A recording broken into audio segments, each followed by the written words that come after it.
बनाकर छोटा सा रूप मनोहर आए हैं मेरे भगवान।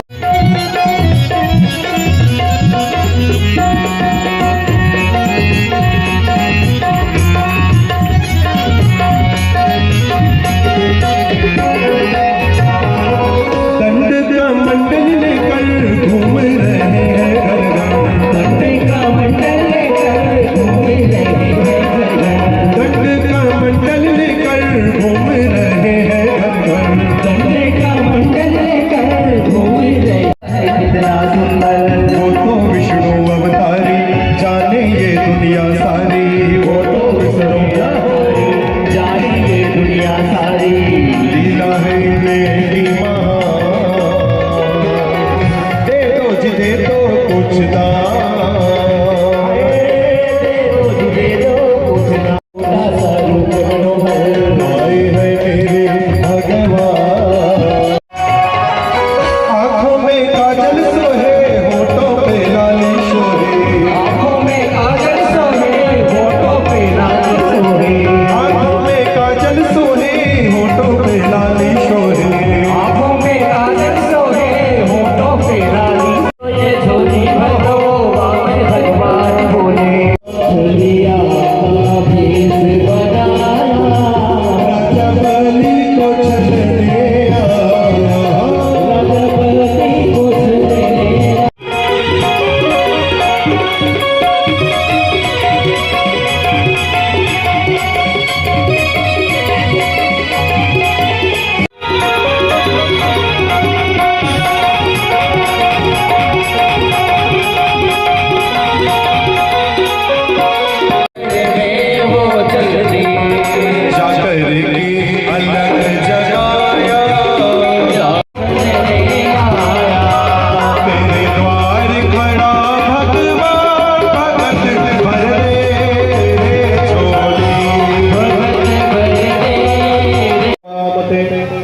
ब्रह्मर्षि राम तपः साक्षान्मये त्वार्यं वपुधरम्।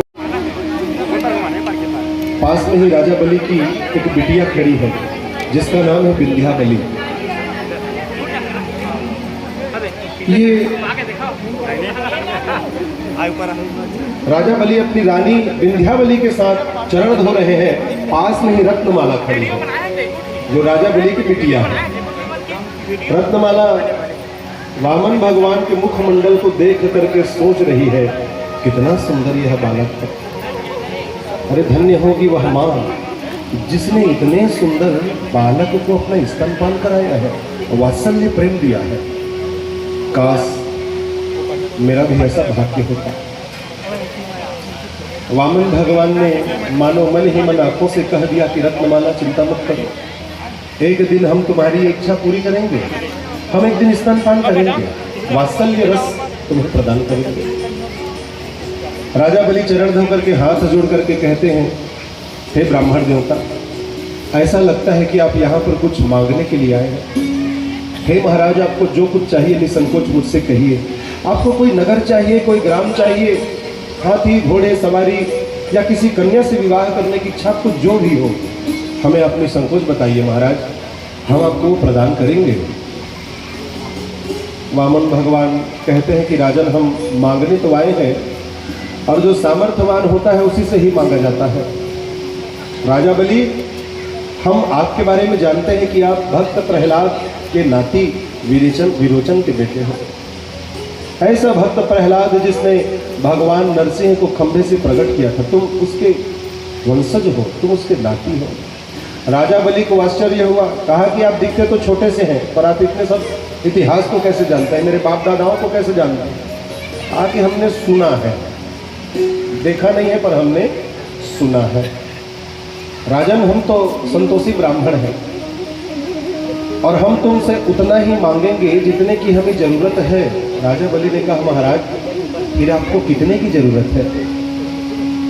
राजा बलि की बातों को सुन करके वामन दियो बताए, अब तो आपने मुझे बता दिया कि यही गोविंद है, तो जो मांगेंगे दे करके रहूंगा। कथा में ऐसा वर्णन आता है कि राजा बलि जब संकल्प पात्र लेकर के खड़े हुए संकल्प करने लगे तो शुक्राचार्य जी सूक्ष्म रूप बना करके संकल्प पात्र में घुस गए। और संकल्प पात्र के जल की धार के रोकने का चेष्टा किया शुक्राचार्य ने। वामन भगवान ने कहा कि जल की धार रुक रही है, कहीं तुम्हारा संकल्प खंडित न हो जाए। राजा बलि ने कहा कि लगता है कि कोई कचड़ा आ फंसा है।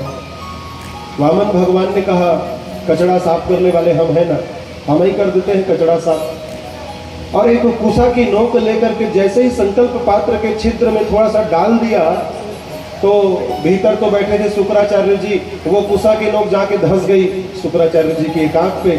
शुक्राचार्य जी की एक आंख टूट गई, काने हो गए, भागने लगे। कहे कि राजा बलि, मेरे मन में तो डर था कि ये तुझे के पाताल लोक में रहो। राजा बलि ने कहा रहो का क्या मतलब, आपने तो हमें अपना बना लिया, अब हम जहाँ रहेंगे आपको भी रहना पड़ेगा। भगवान ने कहा ऐसा। राजा बलि वामन भगवान का हाथ थाम करके कहाँ ले जा रहे हैं? पाताल लोक ले जा रहे हैं। क्यों? क्योंकि भगवान ने वचन दे दिया कि हम तुम्हारे ही रहेंगे, हम तुम्हारे थे प्रभु, हम तुम्हारे हैं, हम तुम्हारे ही रहेंगे ओ मेरे प्रियतम। यही भाव है।